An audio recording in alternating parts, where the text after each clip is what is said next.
Peringatan, animasi ini diangkat dari kisah nyata, tanpa bermaksud menyudutkan salah satu pihak. Semoga bisa diambil pelajaran, dan selamat menikmati. Malam itu, Agus melakukan aksi pesugihannya di perumahan elit dengan merubah dirinya menjadi babi hutan. Istrinya hanya berjaga di rumah dan bersiap-siap untuk meniup lilin jika Agus dalam keadaan genting.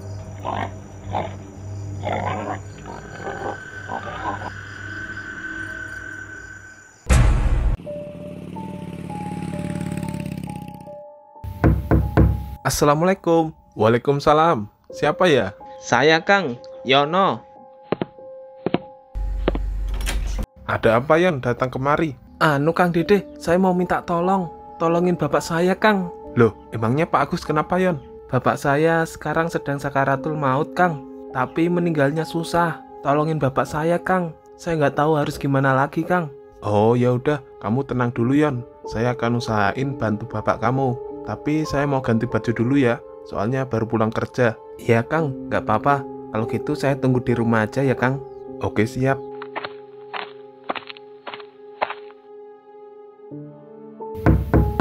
Assalamualaikum. Waalaikumsalam. Masuk aja, Kang. Pintunya nggak dikunci.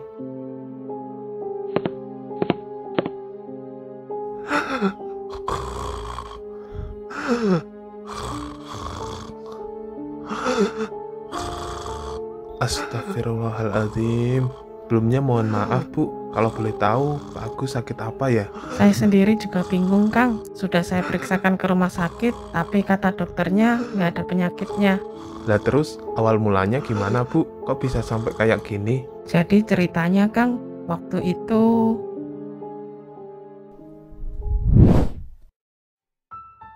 Tiap hari kok gini-gini aja ya Den? Nggak ada perubahan. Ya disyukuri aja lah, Gus. Namanya juga kerja serabutan. Kadang megang duit, kadang enggak. Tapi ngelihat orang lain kayaknya gampang banget gitu cari duit. Bisa beli mobil, bisa beli ini, itu.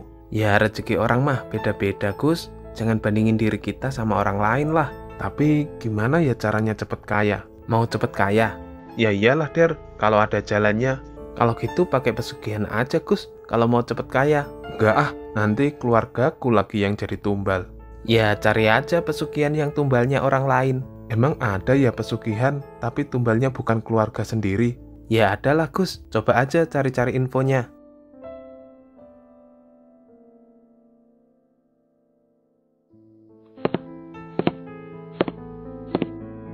Loh Pak, nggak berangkat kerja? Enggak Bu, Bapak nggak mau lagi kerja serabutan.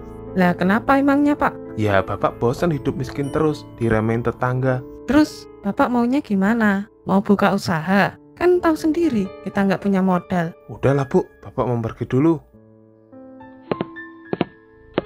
Pak, mau kemana Pak? Saat itu, Agus pergi ke rumah seorang kuncen yang terletak di kaki gunung untuk melakukan ritual pesugihan babi ngepet. Kamu sudah yakin mau melakukan ritual ini? Yakin, Mbah. Tapi ini nggak berdampak ke keluarga saya kan, Mbah? Tenang saja, pesugihan ini aman. Tapi kamu tetap harus mencari tumbal orang lain sebagai gantinya. Emangnya jenis pesugihannya pesugihan apa ya, Mbah? Ini pesugihannya babi ngepet. Jadi setiap kamu mendapatkan uang hasil ngepet, kamu harus membuang 10%-nya di jalan untuk mendapatkan tumbal.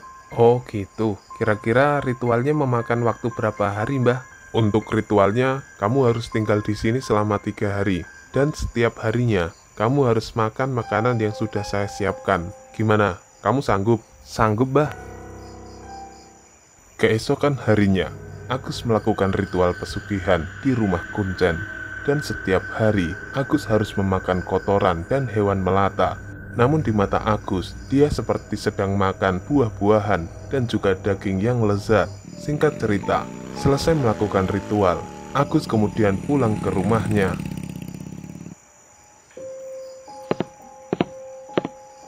Pak, dari mana aja? Hampir seminggu nggak pulang-pulang. Di telepon juga nggak bisa. Udah, pokoknya ibu jangan banyak tanya. Mulai sekarang, hidup kita akan berubah drastis. Maksudnya gimana Pak? Ya, sekarang pokoknya ibu ikutin aja apa kata bapak.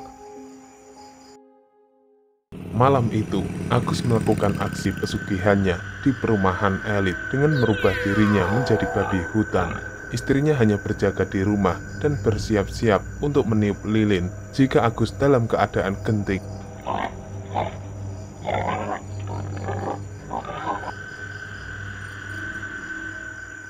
Keesokan paginya, Agus pergi ke pasar untuk mencari tumbal dengan mencecerkan uang hasil pesugihannya. Uang siapa ini kececer? Aku ambil aja lah, mumpung gak ada yang tahu. Lumayan, 100.000 bisa buat belanja 2 hari. Hahaha. Beberapa hari kemudian, orang tersebut jatuh sakit dan sekujur tubuhnya berubah menjadi kuning. Tak lama dari hari itu, orang tersebut meninggal dunia. 5 bulan berlalu, Agus dan istrinya sekarang mampu membeli mobil baru hasil praktek pesugihannya. Pagi Bu Agus, itu mobil siapa ya? Kok parkir di halaman Bu Agus?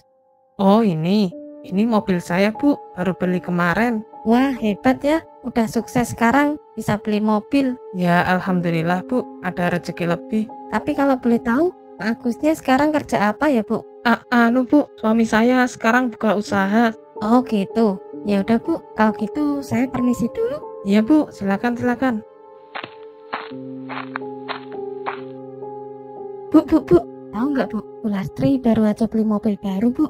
Maksudnya Bu Lastri istrinya Pak Agus? Iya, istrinya Pak Agus. Emang sekarang Pak Agus kerjanya apa? Kok sampai bisa beli mobil baru? Kalau setahu saya sih, Pak Agus kerjanya serabutan. Kadang ya kuli, kadang ngojek. Kalian ngerasa aneh nggak sih Bu sama Pak Agus? Cuma kerja serabutan bisa beli mobil baru. Mungkin aja Pak Agusnya punya usaha sampingan kali. Kalau usaha, nggak mungkin juga beberapa bulan langsung bisa beli mobil. Jangan-jangan mereka pakai pesugihan. Nggak mungkin lah. Masa zaman udah modern masih ada pesugihan? Ya siapa tahu Bu. Coba Ibu pikir deh. Kerja cuma serabutan, tapi dalam beberapa bulan udah jadi kaya raya. Semenjak saat itu, rumor tentang Pak Agus melakukan pesugihan menyebar begitu cepat ke seluruh desa. Mendengar beredarnya rumor tersebut, Agus lalu berinisiatif membuka usaha travel dengan membeli beberapa armada kendaraan untuk menutupi praktek pesugihannya. Bro, akhir-akhir ini kok banyak banget warga kampung kita yang kehilangan duit ya? Katanya sehari bisa 5-10 orang loh yang kehilangan. Tapi anehnya selama kita ngeronda gak pernah ngeliat tuh ada maling. Iya ya, kalau dipikir-pikir aneh juga sih, bisa barengan gitu hilangnya. Aku juga gak pernah ngeliat maling pas ngeronda, tapi malah lebih seringan ngeliat babi hutan seliweran di kampung ini. Apa jangan-jangan babi hutan itu yang ngambil duit warga kita? Maksudmu itu babi jadi-jadian? Firasatku sih iya. Mending kalau ketemu babi hutan itu lagi, kita kejar aja. Siap.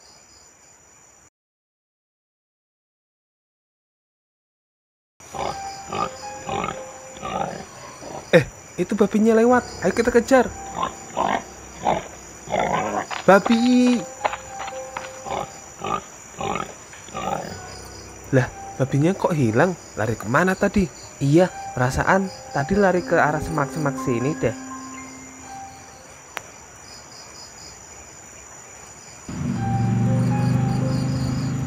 Aneh banget, kenapa tiba-tiba ada mobil keluar dari semak-semak ya?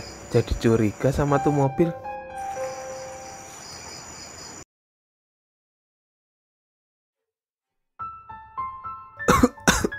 Aduh, sakit banget dadaku.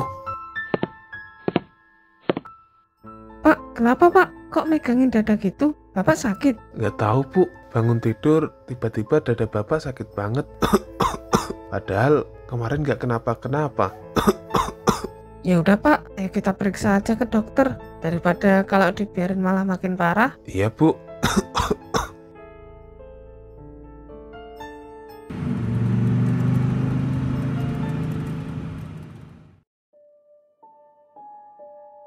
Gimana Dok? Hasil pemeriksaannya? Suami saya kira-kira sakit apa ya?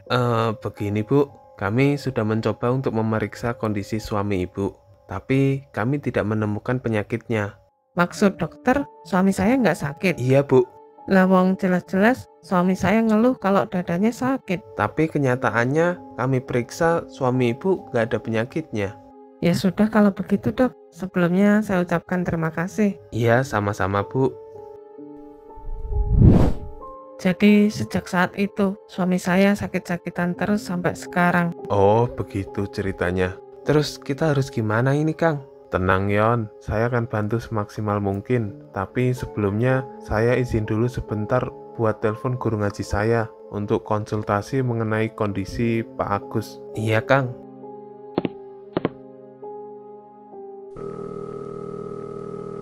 Halo Pak Ustadz. Iya, ada apa Kang Dede? Begini Pak Ustadz, sebelumnya mohon maaf udah ganggu waktunya Pak Ustadz. Iya, nggak apa-apa. Jadi ceritanya saya diminta bantuan sama tetangga saya Pak Ustadz yang bapaknya sedang sakit keras, namanya Pak Agus. Sekarang kondisinya sedang sakaratul maut, tapi untuk meninggalnya itu kayak susah banget Pak Ustadz. Nafasnya ngap-ngapan. Terus apa yang harus saya lakukan Pak Ustadz dalam kondisi seperti ini? Oh begitu.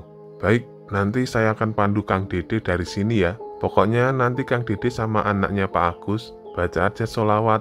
Tapi jangan mikir apa-apa, intinya fokus baca sholawat, dan bacanya jangan terlalu deket sama bapaknya. Baik Pak Ustadz, terima kasih atas petunjuknya. Sama-sama.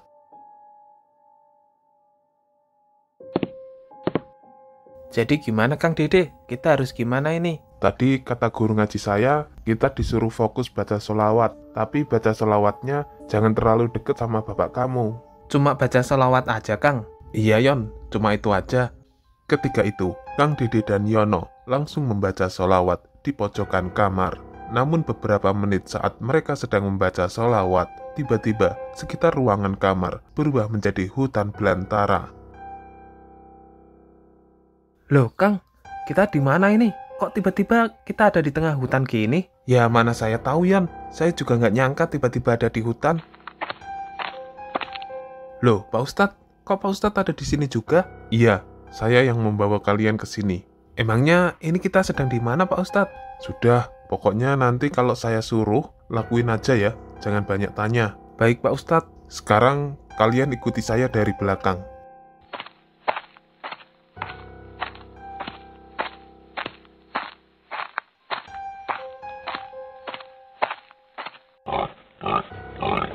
Kang, kampung ini kok sepi banget. Kira-kira penduduknya pada kemana ya? Iya ya, aneh banget.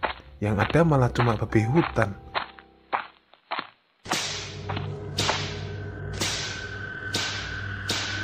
Loh, itu kan bapak saya Pak Ustadz. Kenapa bapak saya disiksa seperti itu? Tenang, kalian di sini saja, biar saya yang hadapi babi itu. Nanti kalau babi itu lengah, cepat bawa lari Pak Agus. Iya Pak Ustadz. Aku datang kemari, ingin membawa pulang orang ini. Tidak bisa, karena ini sudah menjadi perjanjian. Bahwa setelah 5 tahun menikmati hasil kekayaannya, dia harus di sini dulu seperti yang lainnya untuk bekerja melayaniku. Baiklah, kalau memang tidak bisa dibicarakan secara baik-baik, maka aku akan membawa orang ini secara paksa. Berani-beraninya kau menantangku. Asal kau tahu ya, aku adalah raja di sini. Aku tidak takut sedikit pun, walaupun kau seorang raja. Yang aku takuti hanya Tuhan semesta alam. Yon, cepetan ambil bapakmu. Ini kesempatan kita. Iya Kang, siap.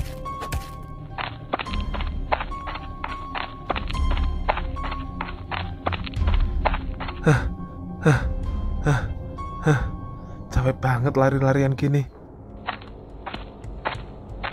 Kalian baru nyampe? Lah, Pak Ustadz, bukannya Pak Ustadz tadi lagi berkelahi sama Raja Babi? Kok bisa sampai di sini duluan?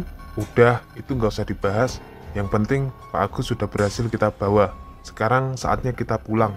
Iya Pak Ustadz. Sekarang pejamkan mata kalian dan bacalah selawat. Pak, kenapa Pak? Pak, nyebut Pak. La ilaha illallah. Tak lama setelah sukma Pak Agus kembali ke tubuhnya, Pak Agus akhirnya menghembuskan nafas terakhirnya. Dan pada hari itu, beberapa warga mulai berdatangan untuk mengurusi pemakaman Pak Agus. Bang, di jasad Pak Agus kok ada yang aneh ya? Aneh gimana maksudnya? Lihat tuh, tangan Pak Agus ada bulu halus warna kecoklatan kayak bulu babi gitu. Apa jangan-jangan rumor pesugihan babi ngepet tentang Pak Agus itu beneran ya? Hus, mau bener atau enggak rumor itu, intinya nggak baik ngomongin kejelekan orang yang udah meninggal. Iya bang, maaf bang. Sejak saat itu, rahasia pesugihan Pak Agus terbongkar ke seluruh desa.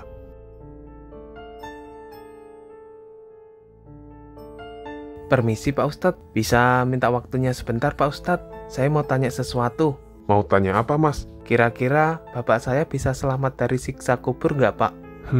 Kalau masalah itu, ada 2 perkara yang bisa menyelamatkan seseorang dari siksa kubur.